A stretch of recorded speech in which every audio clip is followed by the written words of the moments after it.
Hello আমার প্রিয় ছাত্রছাত্রী বন্ধুরা, আমি তোমাদের অমিতাভ স্যার। সবাইকে আমার YouTube channel practical and theory ক্লাসরুমে স্বাগত জানাচ্ছি। আজকেও তোমাদের জন্য বায়োকেমিস্ট্রির একটা টেস্ট করে দেখাচ্ছি। তোমরা সবাই জানো কার্বোহাইড্রেট আমাদের জন্য খুব গুরুত্বপূর্ণ উপাদান। কার্বোহাইড্রেট কি কি নিয়ে তৈরি তোমাদের আগেও আলোচনা করেছি। কার্বন এবং হাইড্রেট বা H2O এই পার্ট নিয়ে তৈরি।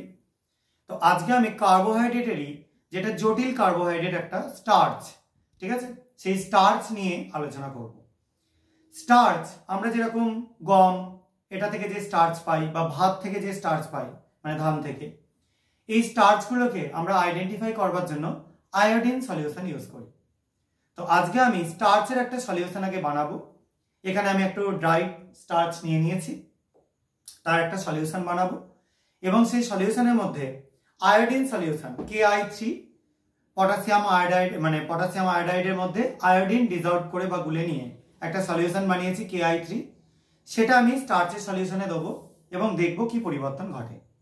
যাই হোক, তো সলিউশনটা বানানো যাক। ফার্স্টে আমরা একটা টেস্ট টিউব নিয়ে নিলাম। টেস্ট টিউবের মধ্যে কিছুটা স্টার্চ নিয়ে নিচ্ছি। এখানে আমি আটা ইউজ করেছি, তোমরা অন্য কোনো স্টার্চও ইউজ করতে পারো। যদি কর্ন স্টার্চ বা অন্য কোনো স্টার্চ যেমন পটেটো স্টার্চ এগুলো ইউজ করো, পরীক্ষাটা আরো ভালো হবে। যাই হোক, এটা দিয়েও হয়। তো আমি একটা টেস্ট টিউব হোল্ডার দিয়ে এটাকে একটুখানি জাস্ট হিট করে নেব। সলিউশন করতে গেলে কিন্তু একটু হিট করতে হবে, যদিও কাঁচা অবস্থাতে করলেও এটা রেজাল্ট পাওয়া যাবে, কিন্তু আমরা একটু হিট করে নিলে স্টার্চের প্রপার একটু সলিউশন তৈরি হয়ে যায়। যাই হোক, এই সলিউশনটা তৈরি করবার পর এখানেও কিন্তু আমরা দেখো হিটিং যখন করছি সরাসরি ডাইরেক্টলি এক জায়গাতে হিট করছি না, বারবার ঘুরিয়ে ঘুরিয়ে হিট করছি, কারণ কাঁচ তাপের কুপরিবাহী, জলও কুপরিবাহী। এক জায়গায় হিট করলে কিন্তু জিনিসটা হঠাৎ করে চলকে বেরিয়ে এসে হাতে পড়লে হাত পুড়ে যেতে পারে। দেখো আমরা মোটামুটি স্টার্চের সলিউশনটা তৈরি করে ফেলেছি। এবার এই সলিউশনটার মধ্যে আমরা যোগ করব আয়োডিন সলিউশন Ki3। সেটা যোগ করলে দেখো কি কালার দাঁড়ায়, দেখতে পাচ্ছ সবাই, নীল বর্ণ ধারণ করছে। ঠিক আছে, স্টার্চ আয়োডাইড তৈরি হওয়ার জন্য এটা একটা কমপ্লেক্স বা জটিল লবণ, এটা তৈরি হওয়ার জন্য দেখো নীল বর্ণ ধারণ করছে। সবাই নিশ্চয়ই কালারটা দেখে বুঝতে পারছো, খুব ডিপ নীল একটা কালার চলে আসছে।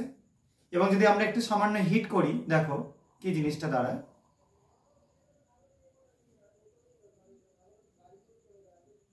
দেখো হিট করলে খুব ভালো মতো ভাবে জিনিসটা ডিজলভ হয়ে একদম গাঢ় একটা নীল বর্ণ ধারণ করেছে। ঠিক আছে, তো এই যে নীল বর্ণ ধারণ করলো, এটা কেন ধারণ করলো? কারণ স্টার্চ বা যেটা আমরা কার্বোহাইড্রেটের খুব গুরুত্বপূর্ণ একটা পার্ট বলছি, তার সঙ্গে আয়োডিন বিক্রিয়া করে একটা জটিল লবণ তৈরি করে। এই যে জটিল লবণ বলবো না, জটিল যৌগ তৈরি করে। এই জটিল যৌগের কারণের জন্যই মেইনলি কিন্তু এরকম নীল বর্ণ ধারণ করে। এবার যদি আমরা বেশিক্ষণ এটাকে রেখে দিই, আস্তে আস্তে কিন্তু দেখবে নিচে স্টার্চ সহ ওই নীল বর্ণের যে অংশটা মানে জটিল যৌগটা সেটা অধক্ষিপ্ত হচ্ছে। দেখো অলরেডি হতে শুরু করে দিয়েছে। ঠিক আছে, এবং ওপরে একটা স্বচ্ছ দ্রবণ পাওয়া যাবে। তো এই পরীক্ষার সাহায্যে আমরা স্টার্চকে খুব সহজে আইডেন্টিফাই করতে পারবো। তো তোমাদের যদি পরীক্ষাটা ভালো লেগে থাকে তাহলে আমার চ্যানেলটাকে সাবস্ক্রাইব করো এবং ভিডিওটাকে শেয়ার করো, লাইক করো এবং বন্ধুদের মধ্যে এটাকে ডিস্ট্রিবিউট করে দেওয়ার চেষ্টা করো, যাতে বন্ধুরাও তোমাদের থেকে এই ভিডিওটা পেয়ে উপকৃত হতে পারে। তো আজকের মতো এইটুকুনি। সবাই খুব ভালো থাকবে, সাবধানে থাকবে। বাই।